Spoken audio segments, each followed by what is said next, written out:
Hello नमस्कार जय हिंद। जीतने वालों को मेरा सलाम और जीतेगा वही जो विश्वास करेगा।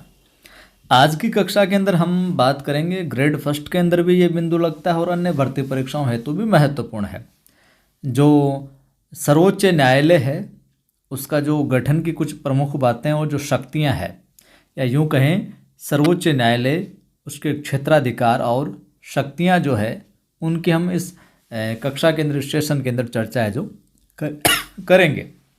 एक एक चीज़ इत्मीनान से सुनिएगा, नोट डाउन करना चाहें तो फिर वो आपकी इच्छा है, लेकिन इत्मीनान से सुनिएगा। एक दो बार इस वीडियो को देख लोगे तो जो ज़रूरी बातें परीक्षा के अंदर विशेष तौर से जो पूछी जाती है वह आपके लिए मैं यहाँ पर लेकर है जो आया हूँ।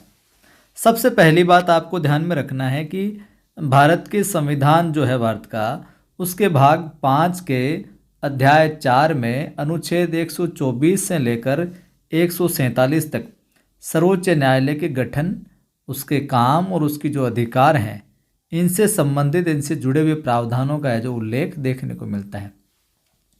तो आपसे पूछ लिया जाए कि जो सर्वोच्च न्यायालय है उसका जो गठन है, उसके जो काम है, उनके जो अधिकार है, उनका उनसे संबंधित जो प्रावधान है, उनका उल्लेख किस भाग में है? तो संविधान के 5वें भाग में। संविधान के अध्याय भी पूछे तो 5वें भाग के 4थे अध्याय में। और कि किस अनुच्छेद से लेकर किस अनुच्छेद तक है? तो अनुच्छेद 124 से लेकर के 147 147 तक, 124 से लेकर अनुच्छेद 147 तक है जो सर्वोच्च न्यायालय के गठन, उसके जो अधिकार हैं, जो काम है, इनसे जुड़े तमाम प्रावधान देखने को मिलते हैं। अब हम और ज़रूरी बात करें, परीक्षा के अंदर ये सवाल भी कई बार आया है। क्या सवाल आया है? सवाल ये आया है कि भैया जो सर्वोच्च न्यायालय का जो न्यायाधीश है, मुख्य न्यायाधीश, उसकी नियुक्ति कौन करता है? जो अन्य न्यायाधीश है उनकी नियुक्ति कौन करता है? तो संविधान के अनुच्छेद हो जाएगा भैया 124। अनुच्छेद कौन सा? 124।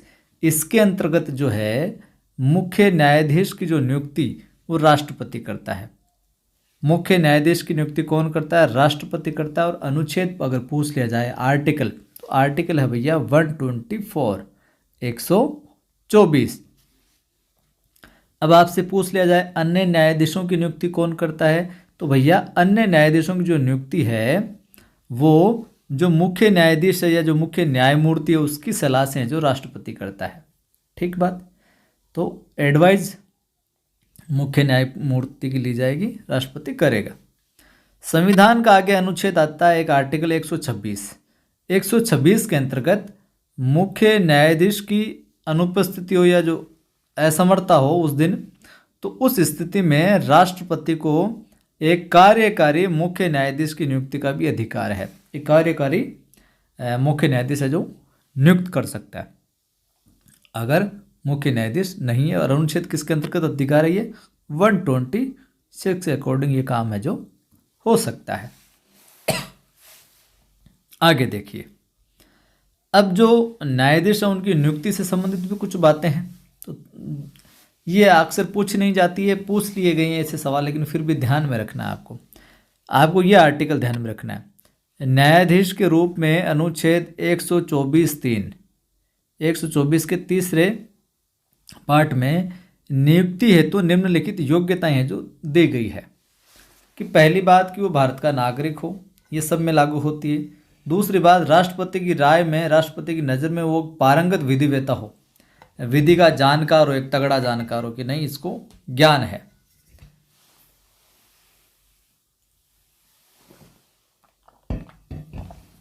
थोड़ा सा पानी पिया है। तीसरी बात, या तो वो किसी उच्च न्यायालय का या फिर ऐसे 2 या अधिक उच्च न्यायालय का लगातार कम से कम 5 वर्ष तक जो न्यायाधीश रहा हो, तब मुख्य इस सुप्रीम कोर्ट के अंदर न्यायाधीश के रूप में उसको चुना जा सकता है। या फिर किसी उच्च न्यायालय के अंदर, उच्च न्यायालय का 2 या 2 से अधिक उच्च न्यायालय का लगातार कम से कम 10 वर्ष तक जो अधिवक्ता रहा हो। पहली बात तो ऊपर न्यायाधीश रहा हो 5 वर्ष तक। अब यहाँ पर अगर ऐसा नहीं हो तो ये कंडीशन है 10 वर्ष तक अधिवक्ता रहा हो। तो ये तमाम शर्तें अगर वो पूरी करता है तो फिर सुप्रीम कोर्ट के, सर्वोच्च न्यायालय के दरवाजे उसके लिए खुले हैं। आगे बात करते हैं। अब हम आ जाते हैं, वो मोटा मोट चीज़ें थी, वो सीधे सीधे सवाल है जो पूछे जाते हैं। अब हम आ जाते हैं सर्वोच्च न्यायालय के जो क्षेत्राधिकार हैं, जो शक्तियां हैं, उनके विषय पर। तो जो शक्तियों और क्षेत्राधिकार को निम्नलिखित वर्गों में, शीर्षकों में, प्रकरणों में विभाजित किया गया है। एक नंबर पे बात आती है क्या, मौलिक अथवा आरंभिक क्षेत्राधिकार। सर्वोच्च न्यायालय के मौलिक और आरंभिक क्षेत्राधिकार क्या क्या हैं, क्या क्या पावर्स है जिनकी वजह से वो कुछ है जो फैसले लेता है या अपने काम क्या क्या करता है। तो अनुच्छेद 131, आर्टिकल 131 के अंतर्गत सर्वोच्च न्यायालय के मौलिक क्षेत्राधिकार का वर्णन किया गया है। तो आपसे ये बात पूछ ली जाए कि सर्वोच्च न्यायालय के मौलिक क्षेत्राधिकार का वर्णन किस आर्टिकल में किया गया है, 131 आर्टिकल में किया गया है। और ये जो मौलिक क्षेत्राधिकार हैं ऐसे विवाद से संबंधित हैं जिसमें विधि का या फिर तथ्य का कोई प्रश्न अंतर्निहित हो, जिस पर कोई विधिक अधिकार का अस्तित्व अथवा विस्तार है जो निर्भर करता और एक्सप्लेनेशन की आवश्यकता हो। दूसरी बात, इसके अंतर्गत सर्वोच्च न्यायालय 3 तरह के मामलों की सुनवाई करता है। किसके अंतर्गत, इस मौलिक अथवा आरंभिक क्षेत्र अधिकार के अंतर्गत 3 तरह के मामलों की सुनवाई करता है सर्वोच्च न्यायालय। कौन से? पहला, भारत सरकार तथा एक या अधिक संघ के राज्यों के बीच कोई विवाद हो, सेंट्रल गवर्नमेंट और संघ के जो राज्य हैं उनके बीच कोई विवाद हो। दूसरी बात, एक और भारत सरकार और किसी राज्य या राज्यों में दूसरी ओर एक या अधिक अन्य राज्यों के बीच कोई विवाद हो, ग्रुप बन गया हो स्टेट्स का, उनके बीच परस्पर दो या माफ कीजिए, परस्पर 2 या अधिक राज्यों के बीच है जो विवाद हो। तो ये कुछ कंडीशंस है, इनके मामलों की सुनवाई है जो करता है। ये बात भी आपको ध्यान में रखनी है। क्या बात ध्यान में रखनी है कि वैसे विवाद जो पूर्ववर्ती भारतीय रियासतों के साथ हुई संधियों से या किसी ऐसी रियासत द्वारा हस्तांतरित संधि से उत्पन्न हुए हैं, जो सर्वोच्च न्यायालय की मौलिक अधिकारिता अथवा क्षेत्राधिकार के अंतर्गत शामिल नहीं किए जाते हैं। जो पहले जो भारतीय रियासतें जो हुई थी, उनके जो संधियाँ हुई थी या कोई ऐसी रियासत द्वारा हस्तांतरित संधि, इन संधियों से रिलेटेड कोई मामला उत्पन्न हो जाता है तो वो इसके अंतर्गत नहीं आएगा, पहले वाली कैटेगरी में। संविधान के कुछ अन्य अनुच्छेदों में वर्णित विषयों जैसे कि अनुच्छेद 262 के अंतर्गत अंतर्राज्यीय जल आयोग संबंधी मामले अनुच्छेद 131 के तहत सर्वोच्च न्यायालय के क्षेत्राधिकार में नहीं आते हैं। ये बात ध्यान में रखना। अब अपीलीय क्षेत्राधिकारों की बात करते हैं, अपील करने वाली चीज़ों पर। तो पहली बात आती है कि सर्वोच्च न्यायालय अपील का उच्चतम न्यायालय है।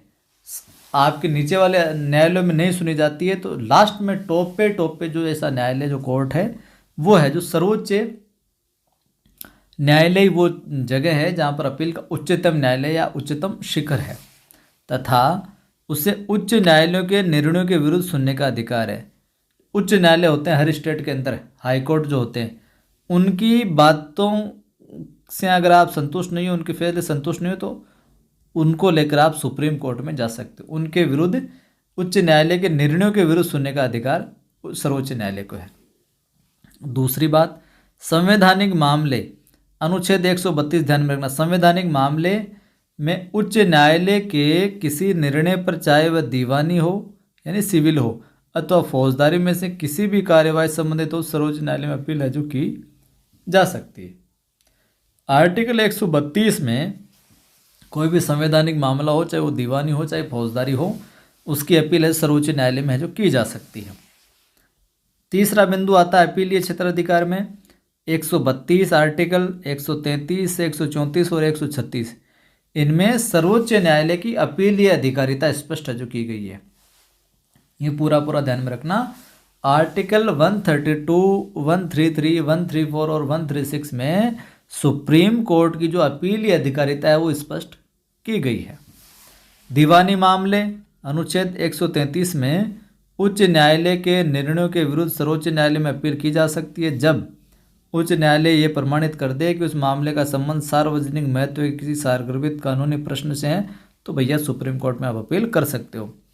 आपराधिक अथवा फौजदारी मामले, अनुच्छेद 134 में उच्च न्यायालय के निर्णयों के विरुद्ध सर्वोच्च न्यायालय में अपील की जा सकती है।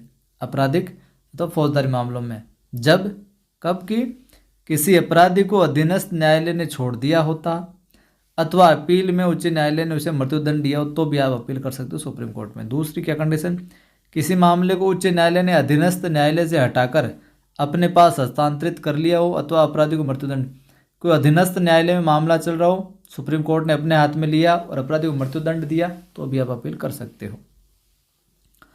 उच्च न्यायालय द्वारा प्रमाणित ये कर दिया जाए कि मामला सर्वोच्च न्यायालय में सुनने, उच्च न्यायालय ये कहते भैया माँ के बस की बात को नहीं, अब थे सुप्रीम कोर्ट साहब थे ही देखो ये मामला, तो भी ये जो सुनवाई हो सकती है। विशिष्ट मामले आर्टिकल 136 के तहत आते हैं, तो इनके अंतर्गत उच्चतम न्यायालय को उपरोक्त मामलों के अलावा भैया कुछ अन्य मामलों में हस्तक्षेप करने हेतु शक्तियां हैं जो प्राप्त है।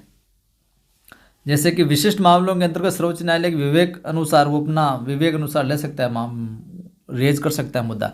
भारत राज्य के क्षेत्र में किसी न्यायालय अथवा अधिकरण द्वारा किसी वाद या मामले पारित किए गए या कि कोई निर्णय दिया गया है, डिग्री अवधारणा दंडादेश आदेश की विशेष अनुमति दे सकता है। सुप्रीम कोर्ट को ये लगता है कि नीचे वाले न्यायालयों ने या कुछ ऐसा मुद्दा है जो समाज के अंदर बहुत आवश्यक है, कुछ ऐसी अवधारणाएं, कुछ ऐसे निर्णय, कुछ ऐसी बातें आ गई तो उनके खिलाफ भी वो अपना स्टैंड ले सकता है और वहाँ जो अपना फैसला है सुना सकता है। यहाँ पर एक बात ध्यान रखने वाली बात यह है कि सशस्त्र बलों से संबंधित किसी विधि द्वारा या उसके अधीन गठित किसी न्यायालय या अधिकरण द्वारा पारित किए गए किसी निर्णय अवधारणा दंडादेश आदेश के संदर्भ में उच्चतम न्यायालय को विशेष शक्ति प्राप्त नहीं है। सशस्त्र बलों से संबंधित अगर कोई भी मामला है तो उसके खिलाफ है जो इनको विशेष शक्ति है जो प्राप्त नहीं है सुप्रीम कोर्ट को। अभिलेख न्यायालय की पावर शक्तियां देखते हैं। अनुच्छेद 129 आर्टिकल 129 के अनुसार भैया सर्वोच्च जो न्यायालय है एक अभिलेख न्यायालय के रूप में भी कार्य करता है, यानी कि आधिकारिक तौर पर प्रकाशित किए जाते हैं, जो काम है प्रकाशित किए जाते हैं तथा उन्हें दृष्टांत स्वरूप मानकर उनके आधार पर निर्णय दिए जाते हैं। मान लो कि आज कोई कहते हैं ना उस समय का विवाद है उसको ध्यान में रखते हुए आज कोई फैसला ऐसा सुना दिया बड़ा फैसला, तो आगामी कोई ऐसा केस आया जो इस फैसले से रिलेटेबल है, यानी कि इनके द्वारा जो फैसले दिए जाते हैं वो कानूनी बन जाते हैं एक तरीके से। तो दृष्टांत उदाहरण के रूप में मानकर उनके आधार पर निर्णय भी है जो दिए जाते हैं, उसके द्वारा दिए गए निर्णय को किसी भी न्यायालय में चुनौती नहीं दी जा सकती। सर्वोच्च न्यायालय को अपनी मानहानि के लिए भी दंडित करने का अधिकार प्राप्त है। रीट अधिकारिता की बात करें क्षेत्र की इस पावर की, तो संविधान के अनुच्छेद 32 के अंतर्गत नागरिकों के मौलिक अधिकारों की रक्षा हेतु सर्वोच्च न्यायालय द्वारा बंदी प्रतिक्षण परमादेश निषेध अधिकार परीक्षा और उत्प्रेषण रिट जारी है जो किए जा सकते हैं, ये आपने पहले भी देखे हैं। ये रिट अधिकारिता संविधान के मूल ढांचे का हिस्सा है। इसका अर्थ है कि संसद इस शक्ति को ना तो कम कर सकती है और नहीं है जो समाप्त कर सकती रिट वाली पावर को।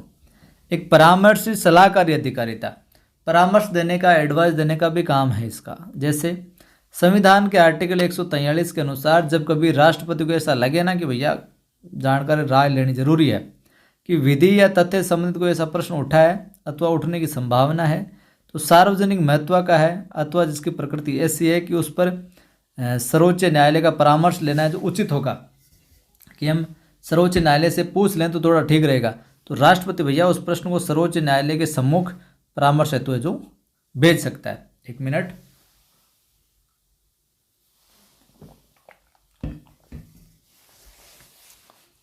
अगर सर्वोच्च न्यायालय उसकी सुनवाई करता है उस मामले की और फिर अपना परामर्श जो राष्ट्रपति को भेजता है कि भैया मेरी एडवाइस में तो ऐसे ऐसे होना चाहिए, मेरी राय तो ये है। सर्वोच्च न्यायालय द्वारा किया गया परामर्श राष्ट्रपति पर बाध्यकारी नहीं होता। ये नहीं कि राष्ट्रपति को जो सर्वोच्च न्यायालय ने जो परामर्श दिया है उसको राष्ट्रपति माने ही, बाध्यकारी नहीं होता, वो एक परामर्श होता है, माने नहीं माने राष्ट्रपति की मर्जी है। सर्वोच्च न्यायालय को यह अधिकार प्राप्त है क्या कि यदि अनुच्छेद 143 के अंतर्गत उससे पूछा गया प्रश्न व्यर्थ है या अनावश्यक है तो वह उत्तर देने से मना भी कर सकता है। ये सवाल बड़ा इंपॉर्टेंट है। आर्टिकल 143 के अंदर ही ये बात है कि अगर सर्वोच्च न्यायालय को ये बात लगता है कि राष्ट्रपति यार क्या बात पूछ ली, बिना काम की बात पूछ ली, तो वो परामर्श दे नहीं दे, उसका जवाब नहीं दे नहीं दे, उसकी मर्जी है, मना भी कर सकता है आर्टिकल 143 के तहत।